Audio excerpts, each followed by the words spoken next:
I don't think the wizard that changes the order of the DNA is gonna change me back.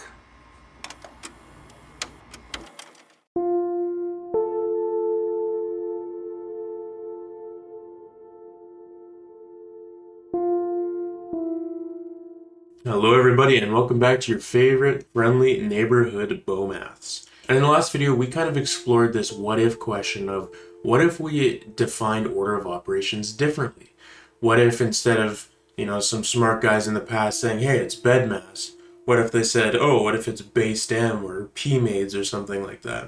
And we saw that A, we could still evaluate expressions consistently by using these different order of operations. And we also saw that B, we could actually take expressions that we know how to evaluate in our regular order of operations and still express them and still evaluate the same thing in a different order of operations just by writing it differently in order to respect the order that came with that order of operations. This emphasized a really important point that essentially our choice of BEDMAS, even though it has nice properties, it's not the only one that could have worked. And this kind of highlighted the fact that order of operations is just a man-made convention. It's something that we've imposed on math in order to make it work nicer, in order to make it work consistently. But there was a lot of different choices, and I hope kind of through the exploration in this last video that you kind of appreciated that there were multiple ways of doing this. And it's kind of cool that we can convert between these different ways of doing it, and we can still get something that captures what's fundamentally going on. We did see, however, that there were some caveats where with different order of operations that we used, sometimes that there were some statements that weren't well defined, or we may run into some sort of contradiction. So we do still need to be careful with what we're doing, and it's because of these contradictions that BEDMAS in particular is kind of maybe one of the nicer choices that we have available to us. That all being said, I prepared some problems for you to practice these ideas, and honestly I was debating whether or not to even make a practice set for this because this is a really small topic. It's kind of an exploration thing, and it's by no means really that necessary of a topic for your further studies in math. As long as you know how to do regular order of operations, you're good.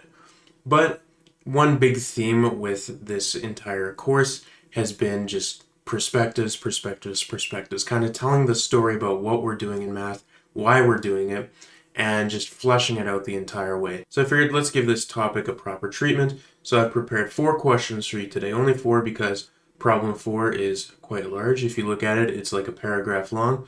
Don't let that intimidate you.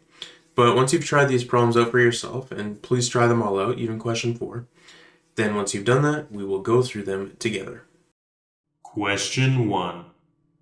Okay, so question 1 says, evaluate the following expressions using these orders of operations. So we have based M, so that's brackets, addition, subtraction, exponentiation, division, multiplication, and then we have the different variations. So we have beastem and we have P-MAIDs. So these are all the order of operations that we're going to evaluate both of these expressions with. So for the first one, we have 3 plus 2 times 4 squared. And again, we're just resisting our urge to use regular order of operations. We're going to start by using the based M order of operations. So in the based M order of operations, the first thing we do is addition. So we're going to evaluate this 3 plus 2 statement. So that is 5. Now we have a multiplication and an exponent. Exponent comes first in this order, so we will do the 4 squared, which will give us 16. So we get 5 times 16. And 5 times 16, that's the last thing we have to do, and that's going to be 80. So in the based M order of operations, this expression evaluates to 80. Let's see if we get something else for beastem. All right, so in beastem, we evaluate the exponent first. We're doing 4 squared first. So we get 3 plus 2, and then 4 squared is 16. And then we evaluate addition before multiplication in this order. So 3 plus 2 is 5 times 16.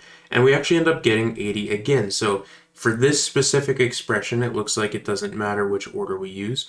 And the reason for this is that all we've really done here is we've changed the order of the exponent with the addition and subtraction. However, the exponent isn't really interacting with the addition in this expression, so we end up getting more or less the same thing, because we can evaluate them in whatever order we want in this situation because they're not interacting with each other. All right, let's see if it's different for p-maids though, because here we have multiplication coming before addition and exponentiation, so it's probably going to be different. All right, so if we evaluate the 2 times 4 first, because that's the multiplication, we get 8 there, so this becomes 3 plus 8 squared. And then we evaluate the addition before the exponent, so we get 3 plus 8, which is 11 squared. And then lastly, we evaluate the exponent. 11 squared, that's 11 times 11, which is 121. So we do definitely get something different when we use this order of operations as opposed to those other two. Let's try part B now. All right, so evaluating this expression in the based m order of operations world, let's see what we get. So we got to start with the parentheses or the brackets, right? That's always necessary to get a good order of operations, to have your brackets or your parentheses come first, because they prioritize things. And if they don't come first, then they don't do a good job at prioritizing those things. Okay, so focusing inside of the parentheses, focusing inside of here, we have addition and multiplication, but addition comes before multiplication in this case, so we do 5 plus 3 first. So that gives us 8. And then, because it's in parentheses, we can evaluate this multiplication, so 8 times 3 is 24. All right, next up, subtraction comes before division or multiplication, so we actually do this 7 minus 3 next. 7 minus 3 is 4. And now we have a division and multiplication, so just going from left to right. 24 divided by 4 is 6. And then 6 times 2 is 12. So we get 12 in this example here. Now what if we used the BSTEM order of operations instead? All right, so once again, we look at the parentheses first. And we are evaluating addition before multiplication still. So we're doing 5 plus 3. All right, and then once again, we still have parentheses, so we have to do the 8 times 3, which is 24. And then subtraction comes next. So this is looking pretty much the same, and this actually might end up being the same. And again, it's reasonable because these are very similar order of operations, only the exponent's been moved. And since exponent isn't even in this situation, we're probably going to expect to get the same answer. So evaluating the 7 minus 3, we get 24 divided by 4 times 2.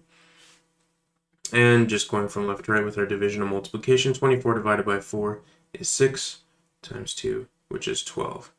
Okay, so we get the same thing for both of these examples, but they are different orders of operations. So as an extra practice problem, why don't you try and come up with an expression that will evaluate differently for these two order of operations. And let's not forget our good old friend p-maids.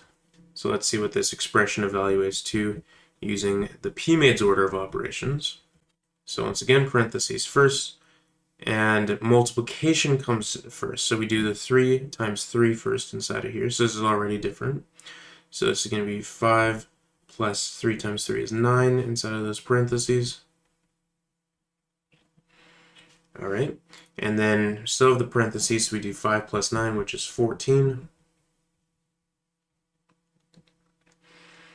All right, so now we have division, subtraction, and multiplication. What comes first? Looks like multiplication. So there's 3 times 2, that gives us 6. So we get 14 divided by 7 minus 6. And now we have subtraction and division. Division comes before subtraction in this order. So we're going to do 14 divided by 7, which is 2. And then lastly, we can evaluate 2 minus 6, which is negative 4. So we get a pretty different thing depending on the order of operations that we use. And for some extra practice, just come up with your own expressions and use these different order of operations to evaluate them. You can also make up your own different order of operations, right? It doesn't just have to be these 3 in order to evaluate those expressions. And just keep doing this till you're kind of comfortable with the flow of things. Question 2. All right, so question 2 says, convert the following expressions from BEDMAS into these 3 different orders of operations. So essentially, in BEDMAS, we have an instruction where we, in the first example, we subtract first because of the parentheses, then we multiply by 2, then we add by 1. And what this is saying is it wants us to capture that order, but to do it in the context of these different orders of operations. So for the first one, in the based M world, well, we want to make sure that the 4 minus 3 happens first, and we can still do that by essentially just keeping the parentheses here, right? So 4 minus 3 guaranteed to happen first. But in the based M world, multiplication happens after addition, right? However, we want multiplication to come first since that's what's happening in the BEDMAS world, right? So to make that happen, we're going to need to use another pair of parentheses here because that's going to guarantee this multiplication is evaluated before this addition inside the based M world. Now we can do even slightly better than this because subtraction comes before multiplication in the based M world. We actually don't need this pair of parentheses here. They're a little bit unnecessary. It's not wrong, but it's unnecessary. So we can write this even more simply in the based M world as this statement here. Because subtraction is evaluated before multiplication, that guarantees that happens first, like it does in BEDMAS. And then the multiplication happens next because this is in parentheses, so that guarantees it's prioritized over addition. And again, that's necessary in the based M world because addition normally comes before multiplication. But since we want it to reflect what's happening in BEDMAS, where multiplication happens first, we need these parentheses. Okay, so what about in the BEASTM world? Well, since there's no exponent involved here, we would expect this to probably be the exact same because, again, the only difference between these two is the position of the exponent. So we can actually just, with confidence, write the exact same thing. And we still need the PMAIDS one. So in this one, since multiplication comes before subtraction, it is necessary that we use parentheses with the 4 minus 3 times the 2 because we need to prioritize the subtraction like we have in the original BEDMAS expression. So we're prioritizing subtraction here, then we're multiplying it by 2. And then we need all of this to be added to 1. And since addition comes after multiplication, this is actually going to evaluate the same. So actually in this PMAIDS world, this expression is the same as what it is in the BEDMAS world. So now we want to put this expression into the based M world. The first thing we would evaluate in the order of operations is this 5 minus 2 because it's in the exponent. But again, we note that 4 to the 5 minus 2 is technically 4 to the 5 minus 2 in parentheses. Remember we talked about how there's kind of like an implicit set of parentheses here because this is all kind of occurring inside of the exponent. They're grouped by being in the exponent, right? So we have an implicit set of parentheses there, so that's going to be fine. That's not going to need to change. However, what is going to need to change is the fact that, okay, here we have 7 divided by 4, and here we have 3 times 4 to the 5 minus 2. Both the division and the multiplication come after subtraction in the based M world, whereas in the BEDMAS world, they come before, so they'd be evaluated first, and then we would subtract it. But that's not going to happen here, so we're going to need parentheses. We're going to need to group the 7 divided by 4, and we're going to need to group the 3 times this 4 to the 5 minus 2, because otherwise we would have to do the 4 minus 3 first. But grouping them like this will guarantee that we're kind of doing the division and the multiplication first, just like we do in regular BEDMAS. And again, this exponent is totally fine to leave like this because there's an implicit pair of parentheses there. All right, let's look at the BEASTM world now. Once again, we're probably looking at the exact same expression. Yes, exponentiation comes before subtraction technically, but again, we have to think about the implicit parentheses in the top. And because there's an implicit parentheses, this subtraction will get evaluated first so that we can actually do 4 to the power of that. So we get the exact same expression because once again, subtraction has to come before division and multiplication, so in order for us to prioritize the division and multiplication like it is in the original, we need to use these parentheses. And let's consider PMAIDS now. So in PMAIDS, division and multiplication come before subtraction, right? So we actually should be fine just writing our original statement. Multiplication comes before division, but since they're separated by subtraction anyways, it doesn't actually matter. We can evaluate them separately and independently of each other. And for some extra practice, come up with your own expressions and try and convert them from bedmass into these other orders of operations. If you have a different order of operation that you're quite fond of, you can also practice converting expressions from bedmass into that order of operation. Question 3. Question 3 says convert the following expressions from their respective order of operations into bedmass. This is basically just the reverse order from what we did in question 2, where we're going to start with something inside of a different order of operations world and then convert it into the bedmass world that we're a little more used to. So for part A, inside of basedom, we have the expression 3 plus 2 times 8. But the way this is evaluated is that addition comes before multiplication. So if we're converting this into bedmass, then to ensure that the addition coming before multiplication still holds, we're going to need to use parentheses, right? Because in bedmass, multiplication comes before addition as a default. So in order to write addition first, we need the parentheses to prioritize it. So that's part A. Part B, we're looking at p-maids, and we have 5 plus 3 cubed. Now the way this evaluates, since addition comes before exponentiation, is we would do the 5 plus 3 first, and then raise all of that to the power of 3. So inside of bedmass, how would that look? Well, inside of bedmass, the way this would look is that we would do the 5 plus 3, but since that doesn't by default come before the exponent, in order for us to prioritize that evaluation before we do the exponent, we're going to need parentheses. And then we raise that entire statement to the power of 3. So these accomplish the same thing. And for part C, so in BASMED, we've got a bit of a hairier expression here. So let's see what happens first. So what happens first is the addition by 2. So we would actually be doing this 4 plus 2 first here. And right away, since we see that we're multiplying by 4, I know that we're going to want to put this 4 plus 2 in parentheses because inside of bedmass, the multiplication would take precedent over the addition, so we would multiply whatever we get here by the 4 before we add the 2. But since that's not what's happening in BASMED, right, addition is coming before multiplication, in order to convert this over, I'm going to have to put that addition inside of these prioritizing parentheses. All right, so we've got that piece. Now let's look inside the parentheses here. So subtraction comes before multiplication, and it comes before exponentiation. So what this tells me is that I want to do this 6 minus 2 before I do any of the other stuff. So I'm going to group the 6 minus 2 together. And afterwards, multiplication comes before the exponent, right?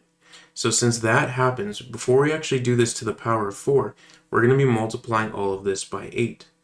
And now, since the exponent and the division are all that's left, since the exponent comes first, we're doing all of this to the power of 8, so I'm actually going to have to do another pair of parentheses and raise it to the power of 4. And then lastly, we can divide by the 2. But once again, since division comes way after multiplication, and we're multiplying here, I'm going to have to put all of this in parentheses as well. So we see in bedmass, there's way more parentheses involved in this example. And that is maybe one advantage of looking at different orders of operations, because maybe a more complex expression inside of one order of operations is actually much simpler to write inside of a different order of operations. Again, we still need to pick one for a convention, but it's still kind of interesting to think about. So for more practice on this idea, take any expression you want inside of a different order of operations and convert them into bedmass. And for even more practice, you could take two order of operations that aren't even including bedmass, right? You could take like basedem and p-maids and take an expression from basedem and convert it into an expression from p-maids. That might be a little trickier, but it's not necessarily a bad thing to try out.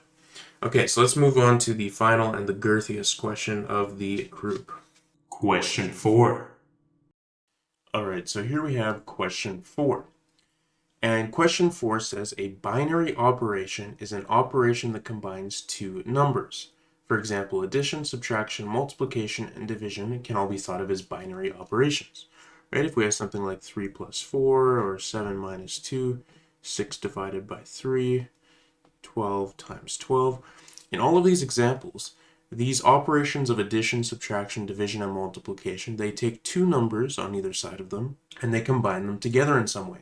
So we say that that's a binary operation. A unary operation, that's an operation that affects only a single number. So here it takes two numbers and does something to them, but this, it affects only a single number. For example, applying a negative. So if I took the number 3 and I applied a negative to it, and then that becomes -3, or it becomes its additive inverse. Or we could think of it as the flipped version of 3, right? We have all these perspectives on it, but applying a negative is like an operation that takes a number and it flips it.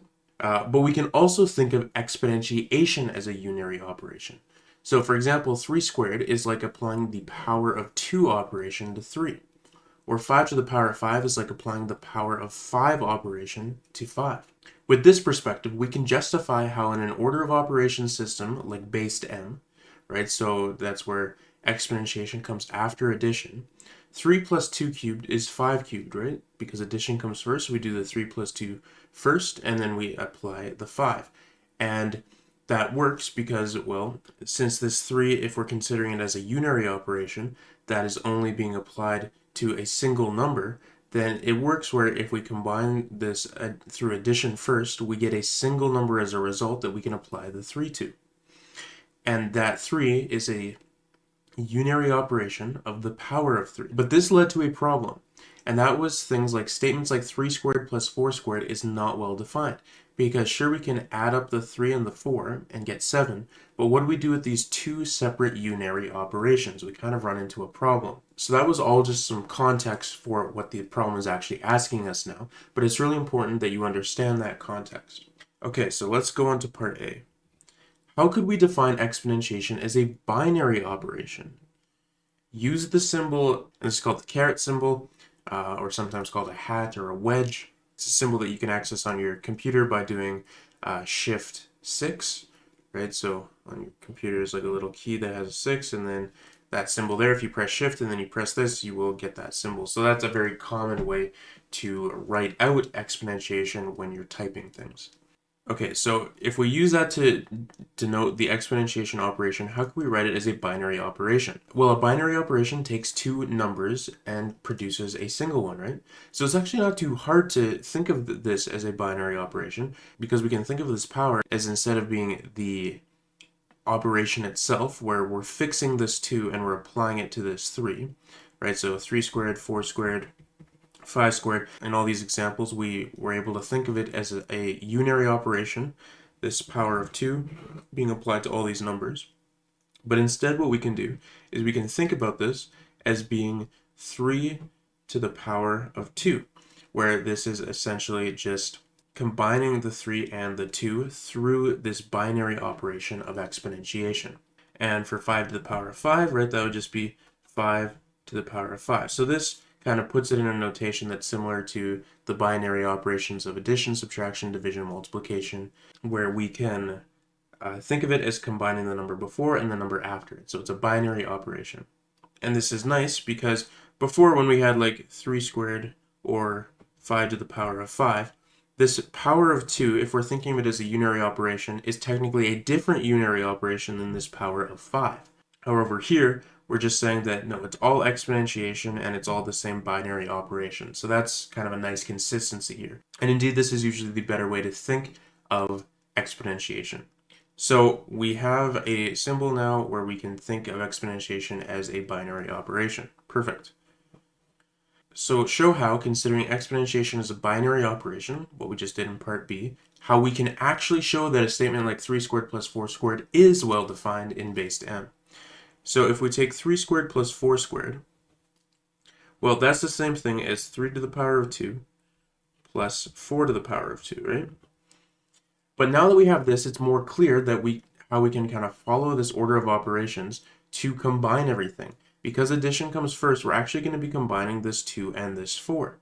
And before, when we were kind of thinking about this more in the unary operation way, or when we weren't explicitly writing them like this, it maybe wasn't as obvious that we were to be combining this 2 and this 4 first. But when we write them out in this way, it becomes more clear that that is our first step. So that's 2 plus 4, which is going to be 6. So we get 3 to the power of 6. the power of 2. And now that we have this, when it comes to order of operations, we evaluate everything in the exponent first. So we're going to be evaluating this 6 to the power of 2 first. So this becomes 3 to the power of 6 to the power of 2. 6 to the power of 2 is 36.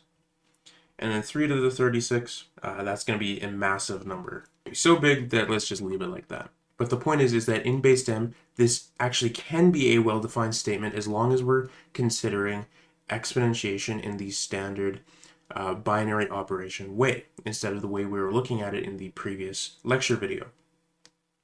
Okay, so this is nice. This looks like things are working out even better for us. All right, so part C says, any number to the power of 1 is itself. For example, 5 to the power of 1 is 5, or 712 to the power of 1 is 712. The reason for this is if we think about something like 5 squared, that's basically taking 2 copies of 5 and multiplying them, right? Or 5 cubed is basically taking 3 copies of 5 and multiplying them. So if we think about 5 to the power of 1, that's just basically taking 1 copy of 5, and we don't have anything to multiply, so it's just going to give us the number back. So that's kind of the reasoning why we think of 5 to the power of 1 is 5. So considering this, can we still say that 3 plus 2 cubed is 5 cubed in base 10? So we said that this was the situation before when we were thinking about doing the 3 plus the 2 first and then applying this power of 3. But now we want to see if this is the same thing with our when we're considering the exponentiation as a binary operation. If we try that, we do 3 plus 2 cubed. But we know 3 is the same thing as 3 to the power of 1, right? Plus 2 to the power of 3 like that. And if we write these in the binary operator notation we were using, we get something that looks like that. And then if we do the addition first, we get 3 to the power of 3 to the power of 3, which becomes, this right here is 3 to the power of 3, which is 27. So we get 3 to the power of 27. Which is definitely not the same thing as 5 to the power of 3, which we were getting before when we just did the addition first. So the question is now, is this binary operation way of doing things, does it not work? Does this lead to a contradiction? It sure looks like it does. We get 3 to the 27, and we get 5 cubed here when we evaluate it in 2 different ways. So we don't end up getting a problem, and that's because I made a small mistake somewhere. Can you spot it? Well, the mistake was actually in this step right here. So inside of base m, addition always comes before exponentiation, right? So when I say 3 equals 3 to the power of 1, that's true in isolation. So if I ignored everything else, it would be true. But as soon as I include this other stuff, this 1, it's not just being applied to this 3, it's actually being added to this 2, right? Because again, we're using the base m order of operations. So this actually doesn't become a true statement anymore. What would make it true is if I put 3 to the power of 1 in parentheses here, and then it's true because I'm saying that 3 equals 3 to the power of 1. And this power of 1 is purely being used for that purpose. Otherwise, this is basically like me adding 1 to this 2, and then that's not a true statement anymore, because if you start adding numbers, well, it doesn't become an equal statement, right? It changes the value. So this is the only way that we'll make this work. But then once we do that, we evaluate parentheses first, and we would just get back to 3. So that means all of this isn't actually true anymore. So it does look like we still get 3 plus 2 cubed equals 5 cubed. That is a consistent statement. And if I wrote something like 3 to the power of 1 plus 2 to the power of 3, that would give me the 3 to the 27.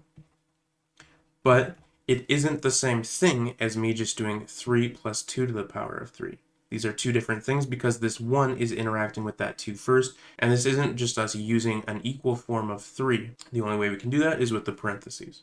Concluding thoughts. Alright, so I hope you found that video useful. And again, this isn't like a super important topic that you need to like master or anything, but I do think it's an important topic for you to understand and for you to just feel a little bit comfortable with and get more of an appreciation for why order of operations is the way it is and what it could have looked like if we did something else.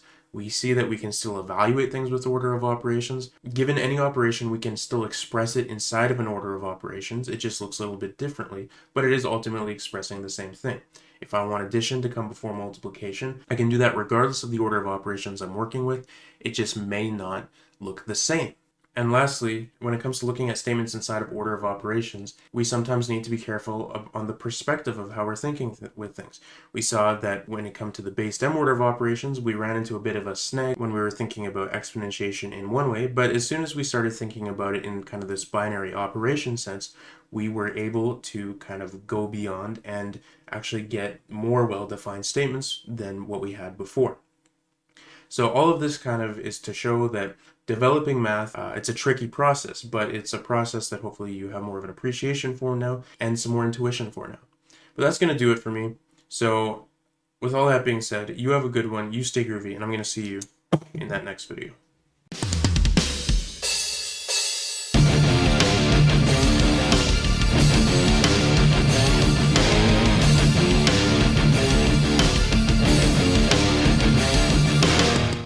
F.O.A.